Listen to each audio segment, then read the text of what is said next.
ውድ ቻናላችን ቤተሰቦች እንኳን ወደ ቻናላችን በደህና መጣችሁ። ዛሬ የጨዋታ ቀን ነው። ከቀኑ 8 ሰዓት ተኩል ላይ በአንፊልድ ሊቨርፑል ቼልሲን የሚያስተናግድ ይሆናል። የዚህንም ጨዋታ ማች ፕሪቪው ይዤላችሁ መጥቻለሁ። እስከ መጨረሻው ደቂቃ ድረስ አብራችሁ ቆይታችሁ እንድትከታተሉት በአክብሮት እጋብዛለሁ። በጨዋታው ዙሪያ ያላችሁን ሀሳብ፣ የጨዋታ ግምታችሁን ኮሜንት ሴክሽን ላይ በመጻፍ እንድታሳውቁኝ፣ ሰብስክራይብ፣ ላይክ፣ ሼር እያደረጋችሁ የቻናሉ ቤተሰብ እንድትሆኑም በአክብሮት እጠይቃለሁ። አሁን በቀጥታ ወደ ማች ፕሪቪዋችን የምንገባ ይሆናል። አብራችሁን ቆዩ። በዛሬው ዕለት ከቀኑ 8 ሰዓት ተኩል ላይ በእንግሊዝ ፕሪሚየር ሊግ የ36ኛ ሳምንት መርሃ ግብር በአንፊልድ ሊቨርፑል ቼልሲን የሚያስተናግድ ይሆናል። በዚህ ጨዋታ ላይ ከሁለቱም ቡድን በኩል ጨዋታ የሚያመልጣቸው ተጫዋቾች አሉ። በሊቨርፑል በኩል ያሉን ስንመለከት ሂጉ ኢኬቴኬ፣ ሞሐመድ ሳላ፣ ጆቫኒ ሊዮኒ፣ ዋታሮ ኤንዶ፣ ስቲቨን ባቼቲች፣ ኮነር ብራድሊ እንደዚሁም ደግሞ አሊሰን ቤከር እና ሞሐመድ ሳላ በጨዋታው ላይ የማይኖሩ ሲሆኑ አሌክሳንደር ኢሳቅና ማማርዳሽቪሊ ግን ወደ ልምምድ መመለሳቸውን ተከትሎ በዛሬው ጨዋታ ላይ ሊኖሩ የሚችሉበት እድል አለ። በቼልሲ በኩል ፔድሮ ኔቶ፣ ጊትንስ፣ ስታቪዮ ግራናቾ እና ሳንቼዝ በጉዳት ምክንያት፣ ሞድሪክ በቅጣት ምክንያት በዚህ ጨዋታ ላይ ለቼልሲ ግልጋሎት የማይሰጡ ተጫዋቾች ናቸው። የዛሬው ጨዋታ ሁለት መጥፎ ፎርም ላይ በሚገኙ ክለቦች መካከል የሚደረግ ጨዋታ ነው። ሊቨርፑሎችም በዚህ ሰዓት እዚህ ደረጃ ላይ ይሆናሉ ተብሎ አልተጠበቀም ነበር። በተለይ ደግሞ በክረምቱ የዝውውር መስኮት ያስፈረሟቸውን ተጫዋቾች ከተመለከትን ምናልባትም በዚህ ሰዓት ላይ ለዋንጫ የሚፎካከሩ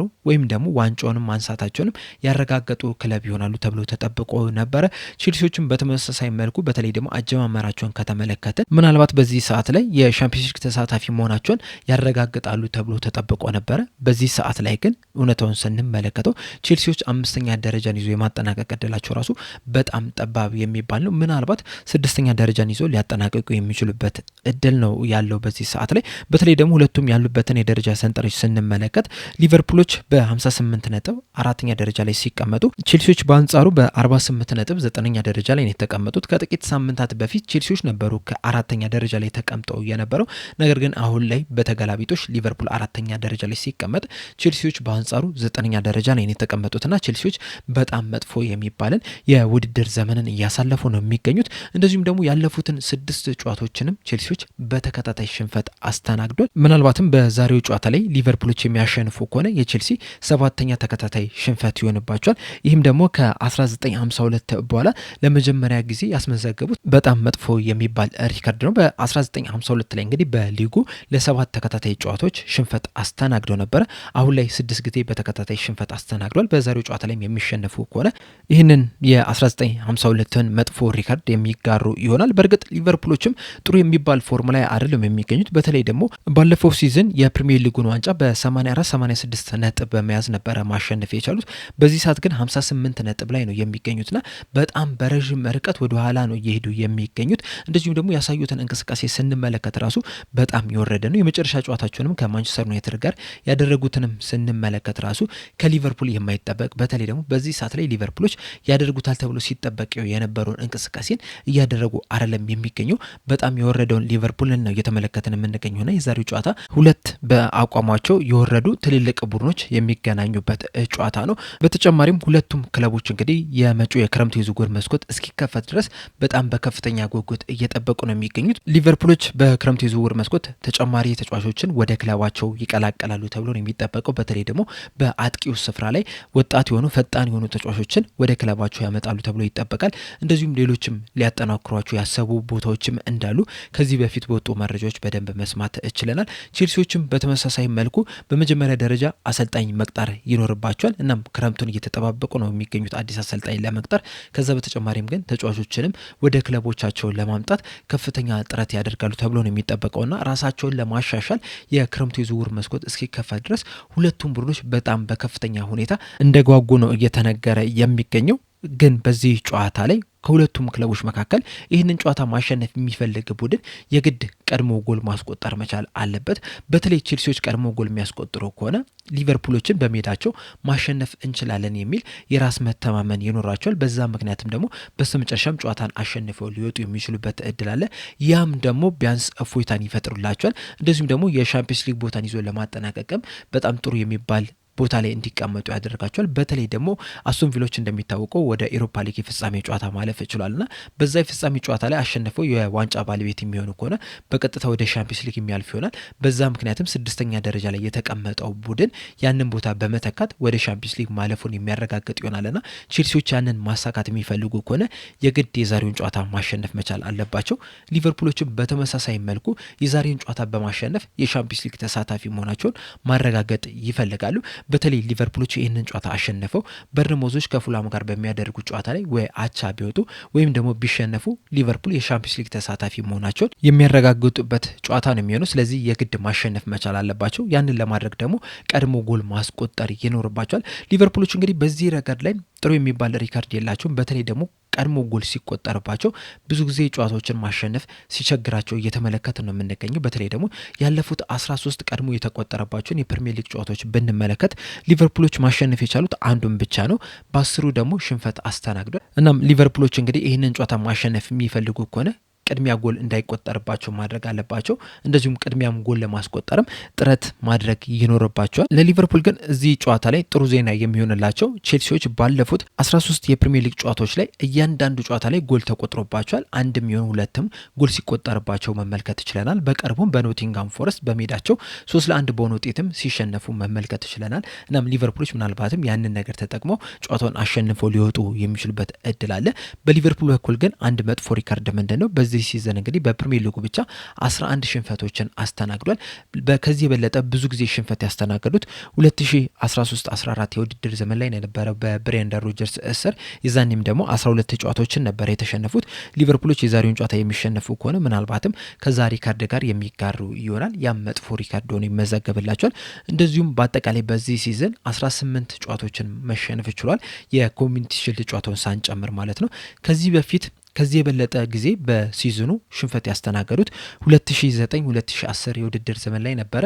ያኔም በሁሉም ውድድሮች ላይ 19 ጨዋታዎችን መሸነፍ ችሏል። ነገር ግን ደግሞ የዛን ጊዜ የነበረውን ሊቨርፑልና በዚህ ሲዝን የነበረውን ሊቨርፑል ያሏቸውን የተጫዋቾች ጥራት ስንመለከት የዘንድሮ ሊቨርፑል በጣም ከፍተኛ ደረጃ ላይ ነው የሚቀመጠው።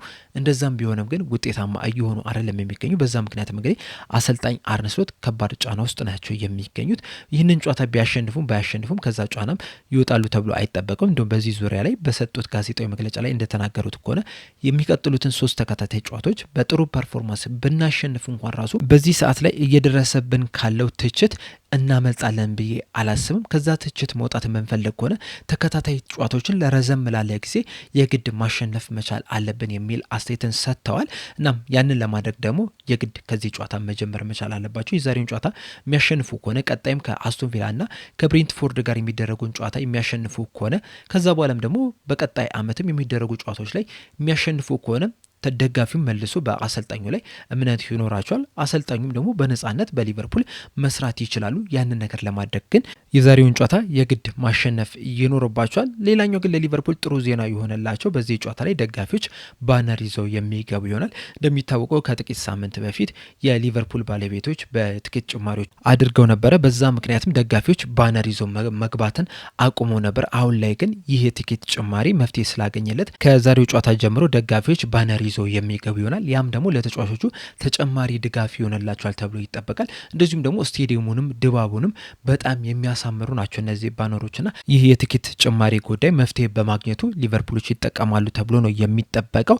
በመቀጠልም እንግዲህ ወቅታዊ አቋማቸውን ስንመለከት ሊቨርፑል የተሻለ የሚባል አቋም ላይ ናቸው የሚገኙት። ባለፉት 5 ጨዋታዎች ሊቨርፑል 3ቱን ማሸነፍ ሲችሉ በ2ቱ ብቻ ናቸው የተሸነፉትም በማንቸስተር ዩናይትድ 3-2 እንደዚሁም ደግሞ በፒኤስጂ 2-0 በሆነ ውጤት ነው። ቼልሲዎች በአንጻሩ ባለፉት 5 ጨዋታዎች አንዱን ብቻ ነው ማሸነፍ የቻሉት። እሱም በኤፍኤ ካፕ ሊድስን 1-0 በሆነ ውጤት ያሸነፉበት ጨዋታ ነው። ከዛ ውጭ ግን 4ቱንም ጨዋታዎች ሽንፈት አስተናግዷል። በፕሪሚየር ሊጉ ደግሞ በተከታታይ ሽንፈቶችንም ማስተናገድ የቻሉ ክለብ ናቸውና በጣም መጥፎ የሚባል ሪካርድ ላይ ናቸው የሚገኙት። በዚህ ጨዋታ ላይ እንግዲህ እንደ ኦፕታ መረጃ ከሆነ ሊቨርፑሎች ይህንን ጨዋታ የማሸነፍ 52.5% እድል አላቸው እያለን ይገኛል። ቼልሲዎች በአንጻሩ 25.7% ብቻ ነው እድል ያላቸውና በዚህ ጨዋታ ላይ ሊቨርፑሎች የበለጠ ከፍተኛ የሚባል ግምት ተሰጥቷቸዋል። ነገር ግን ደግሞ እነዚህ ሁለት ቡድኖች ሲገናኙ ብዙ ነገሮች ሲፈጠሩ መመልከት ይችላል።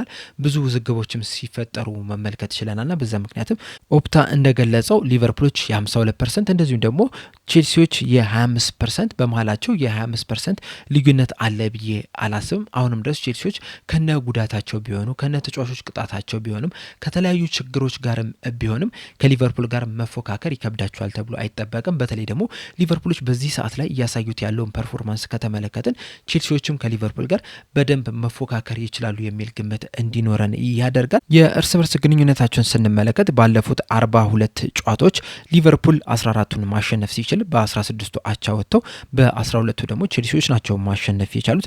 ያለፉትን 5 ጨዋታዎች ብቻ ብንመለከት በሁሉም ውድድሮች ላይ የተደረጉት ሊቨርፑሎች የተሻለ የሚባል ብልጫን ማሳየት ይችላል። 3ቱን ማሸነፍ ሲችሉ 2ቱን ደግሞ ቼልሲዎች ናቸው ማሸነፍ የቻሉት።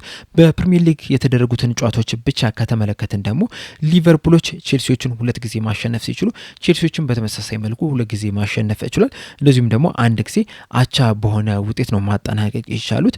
በተጨማሪም በአንፊልድ በፕሪሚየር ሊጉ የተደረጉትን ጨዋታዎች ብቻ ከተመለከትን ደግሞ ሊቨርፑሎች አሁንም በተመሳሳይ መልኩ 2 ጨዋታዎችን ማሸነፍ ሲችሉ ቼልሲዎች አንዱን አሸንፏል። በሁለቱ ደግሞ አቻ በሆነ ውጤት ነው ማጠናቀቅ የቻሉት። ቼልሲዎች ለመጨረሻ ጊዜ ሊቨርፑልን በአንፊልድ ማሸነፍ የቻሉት 2021 ላይ ነው የነበረው። በዛ ጨዋታ ላይ እንግዲህ ቼልሲዎች 1-0 በሆነ ውጤት ነበረ ማሸነፍ የቻሉት። የማሸነፊያንም ግብ ሜሰን ማውንት ነበረ ማስቆጠር የቻለው። ከዛ ውጪ ግን በተደረጉት ጨዋታዎች ቼልሲዎች ሊቨርፑሎችንም አሸንፈው አያውቁም። እንደዚሁም ለመጨረሻ ጊዜ የተገናኙበትን ጨዋታ ስንመለከተው በስታንፎርድ ብሪጅ በፕሪሚየር ሊጉ ነበር የተገናኙት። ያንንም ጨዋታ ቼልሲዎች 2-1 በሆነ ውጤት ነበረ ማሸነፍ የቻሉት። የቼልሲን የማሸነፊያ ግቦችም ካይሴዶና ኢስታቪዮ ነበረ ማስቆጠር የቻሉት። የሊቨርፑል ብቸኛ ግብ ኮዲ ጋክፖ ነበረ ማስቆጠር የቻለው። በፕሪሚየር ሊጉ በአንፊልድ የተደረገውን የመጨረሻ ጨዋታ ስንመለከት ደግሞ ሊቨርፑሎች ቼልሲዎችን 2-1 በሆነ ውጤት ነበረ ማሸነፍ የቻሉት። የማሸነፊያውንም ግብ ሳላ ከፍጹም ቅጣት ምት እንደዚሁም ደግሞ ጆንስ በጨዋታ ነበረ ማስቆጠር የቻሉት። የቼልሲን ብቸኛ ግብ ደግሞ ጃክሰን ነበረ ከመረብ ማሳረፍ የቻለው። እንደዛም ቢሆንም ሊቨርፑሎች ያንን ጨዋታ 2-1 በሆነ ውጤት ማሸነፍ ችሏል። የዛሬውን ጨዋታስ ያሸንፋሉ የሚለውን ነገር አብረን የምንመለከት ይሆናል። የእናንተ ግምታችሁ እንዳለ ኮሜንት ሴክሽን ላይ በመጻፍ አሳውቁኝ። በመቀጠል የምንመለከተው አሰልጣኝ አርነ ስሎት ይዘውት ሊገቡት የሚችሉት ግምታዊ አሰላለፍን ይሆናል። በበረኛ ስንጀምር ምናልባትም ፍሬዲ ውድማን በቋሚነት ሊጀምር የሚችልበት እድል አለ። በተለይ ማማርዳሽቪሊ ገና በትናንትናው ዕለት ነው ልምምድ ከቡድኑ ጋር መስራት የቻለውና ምናልባትም ለዚህ ጨዋታ ፊት ላይሆን የሚችልበት እድል አለ። አሊሰን ቤከር ደግሞ እስካሁን ድረስ ከጉዳት አልተመለሰም። ስለዚህ ምናልባትም በነገው ጨዋታ ላይ ፍሬዲ ውድመን በቋሚነት ሲጀምር ልንመለከት እንችላለን። በቀኝ ፉልባክ ቦታ ላይ አሁንም ከርቲስ ጆንስ በቋሚነት ሊጀምር የሚችልበት ከፍተኛ እድል አለ። እንደሚታወቀው ላለፉት 3-4 ጨዋታዎች ከርቲስ ጆንስ በቀኝ ፉልባክ ቦታ ላይ በቋሚነት ነው እየጀመረ የሚገኘውና ምናልባትም በዚህ ጨዋታ ላይም በቋሚነት ሊጀምር የሚችልበት እድል አለ። የመሀል ተከላካይ ስፍራው ላይ ደግሞ አሁንም ኢብራሂማ ኮናቴና ቨርጂል ቫንዳይክ የሚጣመሩ ይሆናል።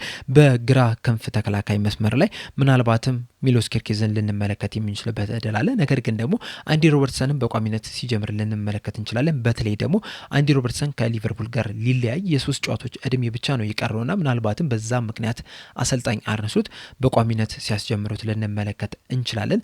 በደብል ፒቮት ላይ ራያን ግራቨንበርክና ዶሚኒክ ሶብዝ ላይ በቋሚነት ይጀምራሉ የሚል ግምት ነው ያለኝ። ከነሱ ፊት ለፊት 10 ቁጥር ቦታ ላይ ደግሞ ፍሎሪያን ቪርትዝ እንደዚሁም በግራ ክንፍ በኩል ሪዮ እንጉማ፣ በቀኝ ክንፍ ጀረሚ ፍሪምፖንግ፣ 9 ቁጥር ቦታ ላይ ኮዲ ጋክፖ በቋሚነት ይጀምራሉ የሚል ግምት ነው ያለኝ። የናንተ ግምት፣ ሀሳብ፣ አስተያየት፣ የጨዋታ የውጤት ግምታችሁ እንዳለ ኮሜንት ሴክሽን ላይ በመጻፍ እንድታሳውቁኝ በአክብሮት እጠይቃለሁ። እስከ መጨረሻው ደቂቃ ድረስም ስለተከታተላችሁን ከልብ አመሰግናለሁ። በቀጣይ በሌላ እስከምንገናኝ ድረስ ግን ሰብስክራይብ፣ ላይክ፣ ሼር ማድረግ እንዳትረሱ። ቸር ያቆየን።